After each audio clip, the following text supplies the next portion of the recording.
कि अगर राम जी या सुमन जी के साथ कोई घटना होती है या समाजवादी पार्टी के नेता के ऊपर किसी तरह की कोई घटना होती है तो उसके लिए जिम्मेदार कोई दूसरा नहीं, मुख्यमंत्री खुद जिम्मेदार होंगे, क्योंकि मुख्यमंत्री खुद उस संगठन पे हाथ रखे हुए हैं। जी हां, ये है सपा अध्यक्ष अखिलेश यादव जो इन दिनों रामजी लाल सुमन के मुद्दे पर अब फायर हो गए हैं। वही रामजी लाल सुमन जो कि समाजवादी पार्टी से राज्यसभा के सांसद थे और संसद सत्र के दौरान ऐसी बात कह दी कि जिसके बाद पूरे देश में विवाद छिड़ गया था। और विवाद ऐसा कि करणी सेना ने सीधे रामजी लाल सुमन के आगरा निवास पर जाकर हमला बोल दिया और इस हमले में क्या कुछ हुआ वो पूरे देश ने देखा। लेकिन अब इस मुद्दे पर समाजवादी पार्टी चीफ अखिलेश यादव गुस्से में नजर आ रहे हैं। अखिलेश यादव ने इस मुद्दे को सीधे सीधे मुख्यमंत्री योगी आदित्यनाथ से जोड़ दिया है। मुख्यमंत्री योगी आदित्यनाथ को लेकर अखिलेश यादव ने कहा कि जिन लोगों ने रामजी लाल सुमन के ऊपर हमला किया उन पर किसका हाथ है ये सब जानते हैं। और खास तौर पर मुख्यमंत्री योगी आदित्यनाथ की जाति को करणी सेना के तमाम लोगों की जाति से जोड़ते हुए कहा अखिलेश यादव ने कि वैसे समाजवादी पार्टी जातीय व्यवस्था को नहीं मानती, लेकिन दोनों ही लोगों में समान जातियां आपको दिखाई दे जाएंगी।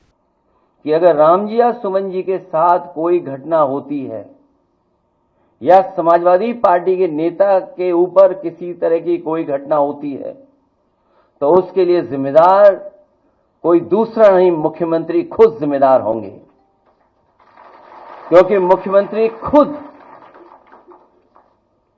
उस संगठन पे हाथ रखे हुए हैं। जितने भी लोग उसमें दिखाई दे रहे हैं, हालांकि जाति की बात नहीं करनी चाहिए, जातियों की बातें समाजवादी लोग नहीं करते हैं, लेकिन कहीं ना कहीं जाति कनेक्शन भी उन्हीं का उनसे दिखाई देता है। क्योंकि पकड़े कौन, करने वाला वही, पकड़ने वाला भी वही, रिपोर्ट लिखाने वाले अगर जाएं तो सामने वही दिखते हैं।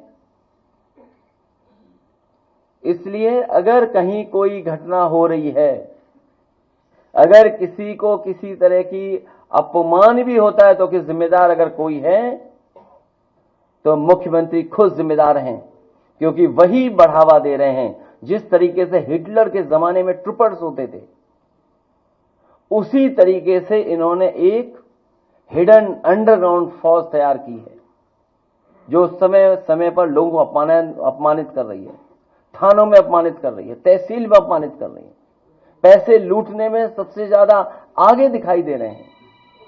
जो लोग कहते थे कि यहां जीरो टॉलरेंस है करप्शन के लिए, इनका खुद अधिकारी पकड़ा गया। और अगर वो कहीं छिपा नहीं है, वो मुख्यमंत्री आवास में ही छिपा होगा।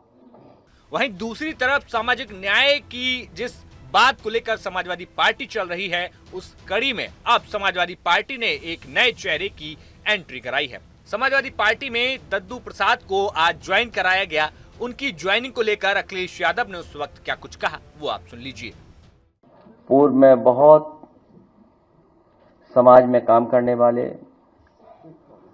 जमीन पर गरीब, मजलूम, बहुजन समाज के लोगों को जोड़ने वाले, समय समय कठिन परिस्थितियों से भी निकलने वाले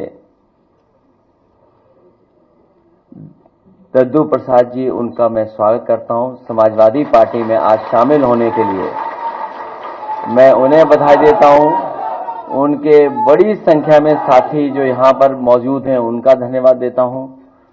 बहुत बड़ी संख्या में जो हॉल के बाहर हैं, जो अंदर नहीं आ पाए हैं, मैं उनको भी बधाई देता हूं।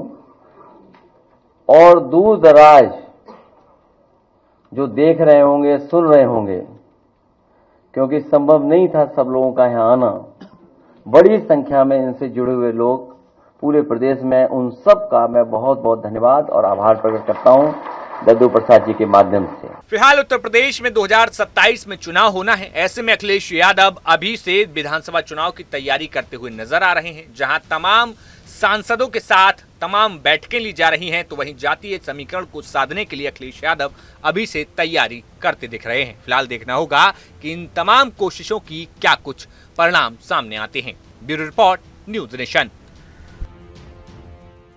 न्यूज नेशन अब व्हाट्सएप पर खबरों के ताजा अपडेट के लिए न्यूज नेशन के इस QR कोड को स्कैन करें।